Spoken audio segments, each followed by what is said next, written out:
জবানে এত তেজ, নবীরা ভিখারির বাচ্চা বলে। শুনেন না আপনারা কথা বলেন? শুনে না? জোরে চিৎকার দিয়ে বলো নাউজুবিল্লাহ। জোরে বল নাউজুবিল্লাহ। আসমানের নিচে জমিনের উপরে যদি বড়লোক থাকতে হয় আল্লাহ পাক নবীদেরকে করেছে। জোরে বলো। সহজ। নবী আমার বসে আছে, জিবরাইল এসে ডাক দেয়, আসসালামু আলাইকা ইয়া রাসূলুল্লাহ ইয়া হাবিবাল্লাহ হুজুর, আল্লাহ পাক আমায় পাঠিয়েছে। যদি আপনি বলেন, যদি আপনি চান, আল্লাহ পাক বলে পাঠিয়েছে। যদি আপনি বলেন, যদি আপনি চান, আমার আল্লাহ পাক উহুদ পাহাড়টাকে সোনা বানিয়ে দেবে।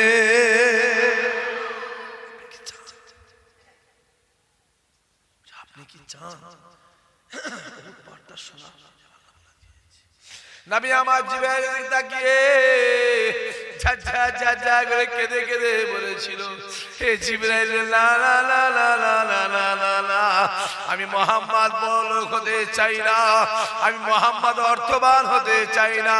হে জিবরাইল শুনে রেখে দে, আমার বেশিরভাগ উম্মত উম্মতি গরিব হবে, গরিব হবে। আমি মুহাম্মদ গুনাহগার উম্মত উম্মতির দিকে তাকিয়ে, গরিব উম্মত উম্মতির দিকে তাকিয়ে আমি মুহাম্মদ গরিবটাকেই পছন্দ করে নিলাম। জোরে বলো।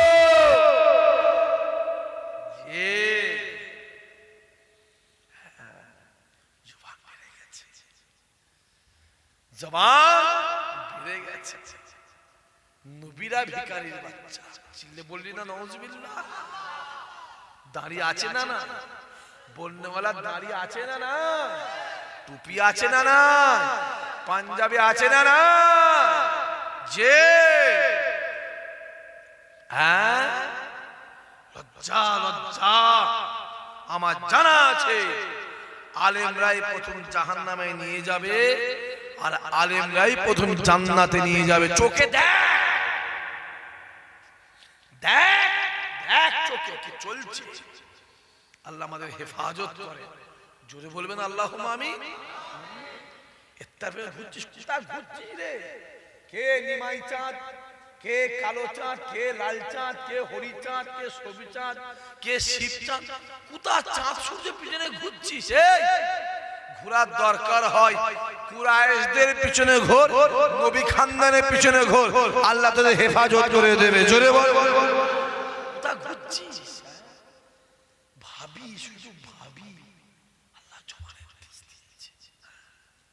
হাই হাই রে, আমারটা ওলির বিষয়ে কথা বলতে গেলে বাদ দেন। ওলি তো মাথায়, ওলি ধুলো জুতো মাথায়। একটা নামাজি বিষয়ে কথা বলতে গেলে হাজার বার না বাবা, মানুষটা নামাজি,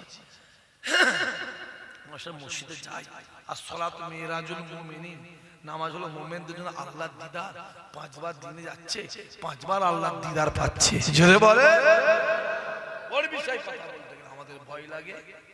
দেখে খা, আবার বলছি দেখে খা। তা ছুটছিস, হ্যাঁ কার পিছনে ছুটিস? হই হই করিসনি। রক্তের গরম আছে তো বড় বড় কথা বলছিস। রক্তের গরম আছে, বুক ফুলিয়ে ঘুরছিস। রক্তের গরম আছে, মানুষকে আর মানুষ ভাবিনি। হ্যাঁ ভ্যানওয়ালা ছিলি, রিক্সাওয়ালা ছিলি, ঠেলাওয়ালা ছিলি। আল্লাহ পয়সা দিয়েছে, একটা মোটরসাইকেল কিনেছিস, গাড়ি কিনেছিস, বাড়ি করেছিস, লরি করেছিস, ব্যবস্থা করেছিস, আর মানুষকে মানুষ ভাবি। আমার কথা বোঝা যাচ্ছে? বেশি বেরোনি, বেশি বাড়লে কি হবে? ঝড়ে পড়ে যাবে। দেখতে পাচ্ছি বাঘ ছাগল হয়ে গেছে। কথা বলিস নি কেন? কথা বলিস নি কেন? বাঘ ছিল, বাঘ ছাগল হয়ে গেছে। আর একটা ছিল ছাগল ছিল ওইদিকে, সে বেলা বাছুর হয়ে গেছে। যা সময়ের অপেক্ষা। জানবে আল্লাহ জানে ফিরাউনকে ধ্বংস করেছে, নমরুদকে ধ্বংস করেছে, কারুনকে ধ্বংস করেছে, সাদ্দাতকে ধ্বংস করেছে। মাথায় রেখে দিও, সময় আসলে আল্লাহ অবশ্যই এদেরকেও ধ্বংস করে দেবে। জোরে বল। যে যে বাঘ ছিল, আমি বাঘ, কথা বুঝতে পারছেন কি বলছি? বাঘ ছাগল হয়ে গেছে। দুদিন পরে ছাগল আর থাকবে, ওই ছাগলই বাঘের পেটে ঢুকে যাবে। কথা বোঝা যাচ্ছে না? যায়নি? আল্লাহ আমাদের হেফাজত করে, আল্লাহ আমাদের হেদায়েত করে, আল্লাহ আমাদের কবুল করো। ওই সব সোহবত থেকে আল্লাহ আমাদের দূরে রাখো, ওদের ছায়া নেই। এই যুবক, জীবনে কারো কাছে মাথা নত করবি না। ইসহাক ভাই বলে যাচ্ছি, শুনবি শুনবি না শুনবি, আমার বয়ে গেছে, আমার বয়ে গেছে। আমি সোহানি লোকের চাকর নয়, আমি মিনাখা লোকের চাকর নয়। ইসহাক সিদ্দিক এসেছে দরবার ফুলফুয়া থেকে, মদিনাওয়ালার চাকর, মদিনাওয়ালার গোলাম এসেছে। আমি বলার মালিক বলবো, মানবি না মানবি, আমার বয়ে গেছে, আমার যায় আসে না। জীবনে কারো মাথা নত করবে, জীবনে কারো মুখে ব্যক্তি হবে না, জীবনে কারো কাছে হাত, এই যুবক শুনছিস, জীবনে কারো কাছে হাত পাতবি না। যেটা প্রয়োজন রাতের অন্ধকারে আমার আল্লাহকে বলবে, আমার আল্লাহ বান্দার কলিজা ভরিয়ে দেবে। জোরে বলো, জোরে বলো। সম্মানে বিরিয়ানি খেতে শিখেছো? অসম্মানে বিরিয়ানি খাবে, লজ্জা করে না? বিহায়া, বিহায়া। সম্মানের ডাল ভাত খা, সম্মানের ডাল ভাত খা, আল্লাহ সম্মানে মাথাকে উঁচু করে দেবে। জোরে বলবে না? হই হই হই হই হই হই হই। এই চুপ করে বসে থাক, ফেলে ফাটা বলে দিচ্ছি, দুমদাম পিট বলে দিচ্ছি। হই হই হই হই করছো, হ্যাঁ হই হই হই হই করছো, সম্মান দেয় কি? জোরে বলো। চলে যাও ফুরফুরা শরীফে কালকে সকালবেলা, যাও যাও গিয়ে খবর নেবে। দাদা হুজুর কেবলার মাজার জিয়ারত করতে গিয়ে দেখে সাইফুদ্দিন হুজুর কেবলা, আহা, আল্লাহ পাক তাকে জান্নাতের উচ্চ মাকাম দিয়েছে। জোরে বলো। এই এই ইসহাক সিদ্দিক আছে, এ চোখ দিয়ে দাদা হুজুর দেখেছি, এ চোখ দিয়ে পৃথিবী আর কোন ওলিকে দেখতে চাই না। সব ওলিকে সম্মান দিই, সব ওলি পায়ের জুতো মাথায় মাথায়, সব ওলি পায়ের জুতো মাথায়, কিন্তু এই চোখ দিয়ে দাদা হুজুর দেখেছি, আর কোন ওলি দেখতে চাই না। কারণ আমার দাদা হুজুর হলো জামানার মুজাদ্দিদ ছিল। জোরে বলো। এই চোখ দিয়ে রাসূলুল্লাহকে দেখেছি, মদিনাওয়ালাকে দেখেছি, এই চোখ দিয়ে কোন নবীকে আর দেখতে চাইনি। সব নবীর জুতো মাথায়, সব নবীর জন্য জান মঞ্জুর, সব নবীর জন্য জান গাওয়া। যুবক শুনে রেখে দাও, এই চোখ দিয়ে নবী মুহাম্মদকে দেখেছি, আর কোন নবী দেখতে চাইনি। কারণ আমার রাসূল হলো, আমার নবী হলো সবথেকে শ্রেষ্ঠ নবী। জোরে বলো। ইসহাক সিদ্দিক আছে, হই হই হই হই হই হই করছিস, দরবারে যাও, গিয়ে দেখবে, জিয়ারত করতে গিয়ে দেখে সাইফুদ্দিন হুজুর কেবলার কবরটা, মাথার দিকে মাটিটা ভেঙে নেবে গেছে, ভেঙে নেবে গেছে, নেবে গেছে। কবরটা বাইরে ছুটে দেয়, সবাই ছুটে গিয়ে দরজা খুলে ঢুকে দেখে সাইফুদ্দিন হুজুর কেবলার কবরে মাথার দিকে মাটিটা নেবে। বাঁশ তো কবরে কি দেওয়া হয়? জোরে বলে। পাশে আর টেম্পারেচার কত থাকবে? 1 বছর 1.5 বছর। মাথাটা গলিয়ে দেখা যাচ্ছে হুজুরকে যে আতরটা, যে গোলাপটা, যে কাফনটা পরিয়ে দাফন দেওয়া হয়েছিল, ওই আতর গোলাপের খুশবু, ওই কাফন চামড়া চোখে দেখা যাচ্ছে। চিল্লে বলবে না? ইসহাক সিদ্দিকের কথা বিশ্বাস করার দরকার নেই, আমি মানা করছি। ইসহাক সিদ্দিকের কথা বিশ্বাস করার দরকার নেই।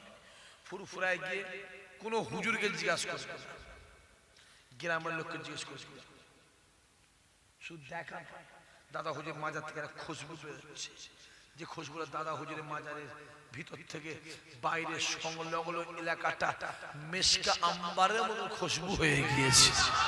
জোরে বলবে না? আমি বলেছিলাম এই খুশবুটা মদিনাওয়ালার দরবারই পাওয়া যায়। জোরে বলবে না? কার কথা বলছি বুঝতে পারছেন? মেজো হুজুর কেবলার বড় সাহেব, চেনেন আপনারা? কারা কারা দেখেছে হাত তুলে দিকে একবার, কারা কারা দেখেছে? ব্যাস হাত। এখানে কেউ আছে সাইফুদ্দিন হুজুরের হাতে হাত দিয়ে বায়াত হয়েছে? আপনি আছেন? আপনিও? আমি আপনার পীরের কথা বলছি। এই যুবক, আমি তোমার পীরের কথা বলছি। গর্ব করে আজকের পর থেকে তোমার পীর কিলে গর্ব করবে। এই আমি হলাম হক পীরের মুরিদ, আমি এমন একটা জায়গার মুরিদ, আমি এমন একজনের মুরিদ যে ফুরফুরা দরবার হলো শিরক মুক্ত দরবার। জোরে বলো, গর্ব করবে। আমি আপনার পীরের কথা বলছি চাচা, আমি আপনার পীরের কথা বলছি। আপনার পীর যখন হায়াত, আমার কথা বুঝতে পারছেন আপনারা? আপনার পীর যখন হায়াতে ছিল অনেকেই বলে বেরিয়েছিল ফুরফুরার বুড়ো ভাম। মনে আছে না? না মনে আছে বাপেরা, মনে আছে? কালকে ছেলে কি বুঝবে? কদিন বয়সে 5-7 বছর 10 বছর ওরা কি বুঝবে কালকে ছেলে? মনে আছে বাপেরা? ফুরফুরা বুড়ো ভাম। আরে আমার সাইফুদ্দিন হুজুর কি চা আজান ছিলেন, এশিয়ার মধ্যে বিখ্যাত আলেম ছিল। জোরে বলবে না সুবহানাল্লাহ? তাকে বুড়ো ভাম বলছে। ওই ওরা কথা বোঝা যাচ্ছে না? যায় আর তোমরা তাদের পিছনে হই হই করছো, যাবি না ওদের জলসা। ওরা যে জলসা একটা টাকা দিবি না কেউ। কেমন মুরিদ হয়েছিস? কেমন মুরিদ হয়েছে? মুরিদের মতন মুরিদ হও। দাদা হুজুরের খলিফা ছিল রুহুল আমিন, খলিফার মতন খলিফা ছিল। আল্লাহ রুহুল আমিনের সম্মানকে বাড়িয়ে দিয়েছিল। জোরে বলবে না? দাদা হুজুরের খলিফা ছিল নেসারউদ্দিন সাহেব, আব্দুল মাহমুদ ফারুকি সাহেব, আহমদুল্লাহ সাহেব, দরগাপুরি সাহেব, যে ডাক্তার শহীদুল্লাহ সাহেব, সুফি সদরুদ্দিন সাহেব, যে আহমদুল্লাহ সাহেব খলিফার মধ্যে খলিফা ছিল। আল্লাহর সম্মানকে আল্লাহ বাড়িয়ে দিয়েছিল। জোরে বলে, দেখতে পাচ্ছেন কি চলছে? কি চলছে দেখতে পাচ্ছেন? কত জ্বালা, এত জ্বালা এদিকে, আবার আরেক জ্বালা ওদিকে। বুঝতে পারছেন? আরেক জ্বালা ওদিকে আছে না নাই? কথা বলেন দেখেন। সম্মান দেয় কে? জোরে বলো। আমার একটা ভাইকে 1 বছর আগে উল্টো পাল্টা কেস দিয়ে জেলখানা ঢুকিয়ে দিল, মনে আছে?